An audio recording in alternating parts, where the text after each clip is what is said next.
नमस्कार, मैं अरविंद कुमार। आप देख रहे हैं भारत राष्ट्र बहुजन समाज के मूवमेंट को जिस तरीके से लोग आगे ले जा रहे हैं। और हमारे एक साथी मिले हुए हैं और मैं एक कार्यक्रम में आया था, तो इधर बातचीत करते हैं कि पहले तो आपका नाम क्या हुआ सर? मेरा नाम अरुण कुमार सरोज है। अच्छा। मैं यहाँ न्यू बॉम्बे वासी में रहता हूँ। अच्छा, कैसे यहाँ नाला सुपारा में आना हुआ आपका? और इस प्रोग्राम में आने का पर्पज हम लोगों का ये था कि हम सब संगठन से जुड़े हुए हैं। कौन सा संगठन?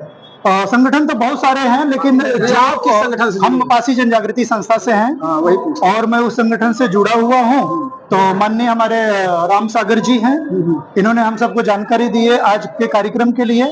बोले कि शूद्र शिवशंकर जी का जन्मदिन है, हम सब मनाना चाहते हैं। हम बोले बड़ी अच्छी बात है, मनाइए, हम सब आएंगे। शूद्र शिवशंकर सिंह यादव का? हाँ। और आप?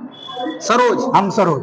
ये कैसे कंबाइंड किए आप सब? देखिए, जब हम सब बहुजन को मानते हैं तो बहुजन के लोगों के बारे में हमें जानना पड़ेगा और उन्हें संगठित करना पड़ेगा ना। क्योंकि देखो, हमारे जो लोग हैं उन्हें ब्राह्मणी व्यवस्था ने 6743 जाति में हमें बांटा। अच्छा। जाति जाने दी है 6743, उसमें भी हमें जाति में एक सीढ़ी बना दिया कि आप इनसे ऊंचे हो, आप उनसे नीचे हो, आप उनके यहाँ पानी नहीं पी सकते, आप उनके यहाँ शादी नहीं कर सकते। ऐसी व्यवस्था हमारे समाज में थी।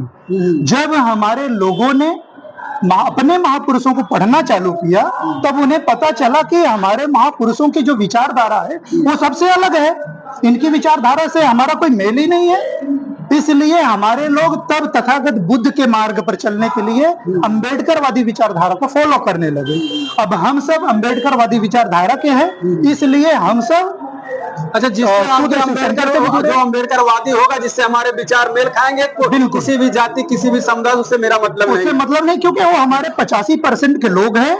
बाबा साहब ने कहा था कि हमें जाति व्यवस्था को खत्म करना है, और आज हमारे लोग उस व्यवस्था को खत्म करने के लिए, क्योंकि बाबा साहब को उन्होंने पढ़ा तो उन्हें समझ आई।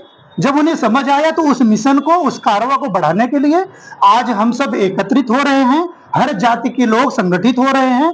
अब हर लोग अपने हक और अधिकार के बारे में उन्हें पता चल गया है कि हमारे हक और अधिकार कौन खा रहा है, कहां हमारा सेफ होगा, किनके साथ हमें रहना है, किनके साथ हमें नहीं रहना है। इस विचारधारा से जब हम सब जुड़े, तब हम सबको पता चला। अब हम सब उस विचारधारा को मानने लगे हैं। अब हमारे अंदर भी बड़ा गर्व होता है कि हम सब एक अंबेडकरवादी विचारधारा को मानते हैं। और तथागत बुद्ध का जो पूरी दुनिया में उनकी विचारधारा फैली, जिनकी विचारधारा पूरी दुनिया में फैली और जहां से शुरू हुआ वहीं से खत्म कर दिया गया। एक चीज आप पहले स्पष्ट कर दीजिए, जो जाति विहीन समाज की स्थापना करने की बात करते हैं आप सब, वो जाति विहीन समाज की स्थापना होगी कैसे? इस पे क्या आपकी राय है? बहुत बढ़िया सवाल है आपका। बिल्कुल, जो आज हमारे देश में इस मूवमेंट पर जो हमारे लोग काम कर रहे हैं, वो यही है कि पहले हमारे लोगों को जाति में बांटा गया, जाति में समूह बनाया गया। एक जाति में, जैसे हम पासी जाति से हैं तो उसमें भी 7 जातियां हैं। ऐसे 6743 जातियों में हम डिवाइड हुए। जब हम सबको लगा कि इस जाति के अगर हम गर्व करेंगे तो फिर हम जाति का विनाश के काम ही नहीं कर पाएंगे, तो हमारे लोग, अब हम सब के अंदर एक भावना आई कि हमें इस जाति को खत्म करके ही हम अपनी यूनिटी को कैसे खत्म करेंगे, वही तो मैं आपसे पूछ रहा हूं। उसी मूवमेंट को आगे बढ़ाने के लिए हम सब काम कर रहे हैं। जो बाबा साहब ने एक किताब लिखी है, जाति तोड़ो, जाति का विनाश, तो उसी जाति के विनाश के लिए जब तक हम सब अपने जातियों पर गर्व किए, तब तक हम जातियों में बटे रहे। जब हम सब अपने जातियों को तोड़ रहे हैं, अब हमारे लोग पढ़े लिख रहे हैं, अब वो अपने महापुरुषों को पढ़ लिख रहे हैं। जब वो महापुरुषों को पढ़ेंगे तो उन्हें पता चलेगा कि जाति का जो एक झूठा दंश है, झूठा घमंड है, उसे हम सबको तोड़ना पड़ेगा। जाति का जब हमारे लोगों के अंदर वो भावना आ जाएगी, हर लोगों के अंदर, तो अपने आप टूटेगा। ये सर्कल इतना आसान नहीं है टूटना, क्योंकि ये 6000 साल से इस दंश को हमारे लोग झेल रहे हैं। आज भी जो हमारे लोग हिंदू बन के बैठे हुए हैं, आप सभी ने जब यूजीसी वाला प्रोग्राम का आप लोगों ने देखा, तो क्लियर कब हुआ हमारे जो ओबीसी के भाई भटके हुए थे, सबसे ज्यादा उनके अंदर भड़काव था। वो हिंदू को ज्यादा फॉलो करते थे, धर्म को बहुत ज्यादा मानते थे। लेकिन जब अभिमुक्तेश्वरानंद धरने पे बैठे हुए थे, यूजीसी पर उन्होंने अपनी जबान को खोला।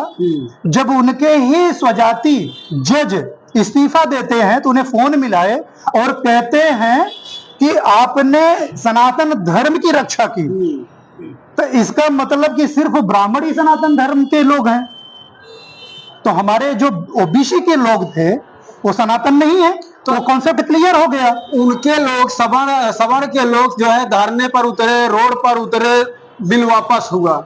तो क्या 85% के लोग सड़क पर उतर करके फिर उस बिल के समर्थन में नहीं खड़े हो सकते थे? बिल्कुल खड़े हो सकते हैं। और मैं उस बात को आपको दोहराना चाहूंगा कि अब आप पहले सोचें कि उनके अंदर यूनिटी कितनी ज्यादा है। उनका सांसद एक जबान बोल रहा है, उनके विधायक बोल रहे हैं, उनके मंत्री बोल रहे हैं, उनके आईएएस आईपीएस बोल रहे हैं, उनके लॉयर बोल रहे हैं, उनके जज बोल रहे हैं, और उनके स्टूडेंट, पूरी यूनिटी अपने अधिकार के लिए खड़ा हो गया। लेकिन अब मैं कहना चाहता हूं कि आप लोग कब तक सोते रहोगे? 85% होकर के कब तक जुल्म सहते रहोगे? आप लोगों को अपने हक और अधिकार के लिए इन्हीं की नकल अगर करोगे तो भी हम सब एकता में अपने आप को मजबूत कर लेंगे।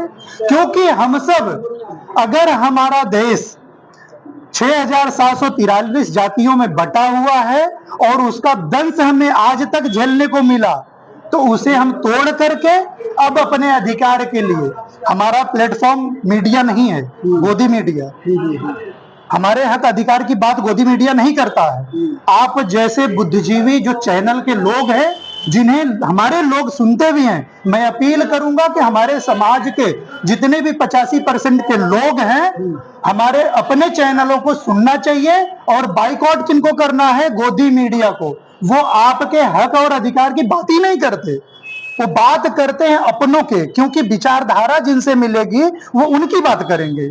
अब हम आते हैं उस मुद्दे पे जो आपका सवाल है। सवाल आपका ये है कि अभी तक जो हमारे लोग हैं वो यूनिटी में क्यों नहीं दिखते? वो अपने अधिकार के लिए लड़ेंगे कि नहीं लड़ेंगे? यूजीसी का जो बहुत बड़ा विरोध एक जाति, एक समूह कर चुका है, तो मैं कहता हूं कि अभी कल ही का प्रोग्राम आप देखेंगे, हमारे छात्रों ने यूनिवर्सिटियों में जाकर के इतना बड़ा आंदोलन किया। एक यादव, आप लोगों ने सुना होगा, छात्र लीडर थे, बार बार बताया जा रहा है कि ये छात्र संघ के लीडर हैं। बिल्कुल। आप उनको क्यों डिटेन कर रहे हो? उनको क्यों परेशान कर रहे हो? लेकिन उनको डिटेन कर रहे हैं क्योंकि उनके मानसिक रूप को दबाना है, उनकी आवाज को दबाना है। मीडिया में उनकी बाइट चली, उनकी विचारधारा चली, उनकी आवाज कोई सुनने वाला है? लेकिन उनकी आवाज को पूरा देश जानता है। लेकिन हमारी सबकी जो विचारधारा है, हमारे जो आंदोलन है, हमारी बातें वहां होती नहीं है। इसलिए मैं कहूंगा कि हमारे जो समाज के जो चैनल अभी अपना मेहनत कर रहे हैं, आपकी आवाज, हम सब की आवाज लोगों तक पहुंचा रहे हैं, यही हमारे देश के जो हक और अधिकार की बातें हैं, यही सच्चे और अच्छे हैं। और इनका जो एक विचारधारा है वो हम सब से मिलता हुआ है। ये अंबेडकर वाद को फॉलो करने वाले लोग हैं। ये चाहते हैं कि हमारे 85% के लोग, उनके हक और अधिकार अब मिलें, क्योंकि आज तक हम सब शोषित, वंचित, पीड़ित रहे हैं। हमारे बच्चे बड़ी मुश्किल से यूनिवर्सिटी में जाते हैं। गरीबी का दंश इतना ज्यादा होता है कि आप उस चीज को महसूस किए। आप भी एक गरीब घर से पैदा हुए होंगे और आप पढ़ाई जब किए होंगे तो आपकी लाइफ में जब टीचर आपके साथ, प्रोफेसर आपके साथ विभेद करता है, जाति पूछ कर कि आप कौन सी जाति के हो, जब आपसे जाति पूछते हैं और कहेंगे जिस जाति से हो, तो वो काम करना चाहिए, पढ़ के क्या करोगे? तो जो मानसिकता उस पद पे बैठा हुआ प्रोफेसर हमारा विभेद कर रहा है, हमारे साथ जातिवादता कर रहा है, तो हम सब चाहते हैं कि आप अपने अधिकार को और आपका हित चिंतक कौन है उसे समझो। अगर आपको उस बातें समझ आ जाएगी तो मुझे लगता नहीं कि इस देश में तीसरी आजादी जो लड़ना है हम सबको, जिस गुलामी से हमें निजात पाना है, 3.5% के लोग जो है पूरे देश के संसाधन पर कब्जा जमा कर बैठे हैं। आज हम सब कहते हैं बड़े गर्व से कि 85% के लोग हैं, लेकिन जो 85% के लोग हैं कितने संसाधनों में हैं? आप मीडिया से हैं, हम पहले मीडिया की बात करते हैं। मीडिया में हमारे अपने कोई लोग हैं, 90% वही लोग हैं। गलती से कोई हमारा एक दो गया भी है तो उनकी आवाज को दबा दिया जाता है और उनको आगे नहीं आने दिया जाता। तो ये बहुत दुखद बात है। हम कहेंगे कि जो हमारे इस देश के 85% SC, ST, OBC और माइनॉरिटी हैं, उन सबको इस बात को समझना पड़ेगा कि हमारी जो यूनिटी है सबसे ज्यादा है। आप देख लो विदेशों में श्वेत के खिलाफ आंदोलन हुआ, बदला ना देश, बिल्कुल। लेकिन हमारे देश में आज तक कोई क्रांति ब्राह्मणों के खिलाफ हुआ नहीं हुआ। क्यों नहीं हुआ? उसका बड़ा कारण है, एक ब्राह्मण बोलता है कि जब तक हम पैदा होने से लेकर मरने तक मुहूर्त, अच्छा आप खून पसीने से घर बना लो, लेकिन बिना ब्राह्मणों के आदेश से आप अपने घर में ही एंट्री नहीं कर सकते, गृह प्रवेश नहीं कर सकते, शादी नहीं कर सकते, जो कर्म कांड है वो नहीं कर सकते हो, शुभ मुहूर्त में नहीं निकला सकते। तो आप ऐसे देश के जो 85% के लोग हैं, जब तक उनकी मानसिक गुलामी बनी रहेगी तब तक वो उनके गुलाम बने रहेंगे। अपने महापुरुषों को पढ़ना चाहिए, उनकी गुलामी तभी टूटेगी जब आप अपने महापुरुषों को पढ़ेंगे। बहुत बहुत धन्यवाद आपका कि आप हमने हमारे चैनल को इतना समय दिया और समाज को जगाने के लिए आप दिन रात मेहनत कर रहे हैं। तो आप इनकी बातों से कितना सहमत हैं, कमेंट बॉक्स में अपनी प्रतिक्रिया जरूर दें। मिलते हैं अगले वीडियो में, तब तक आप देखते रहिए भारत राष्ट्र।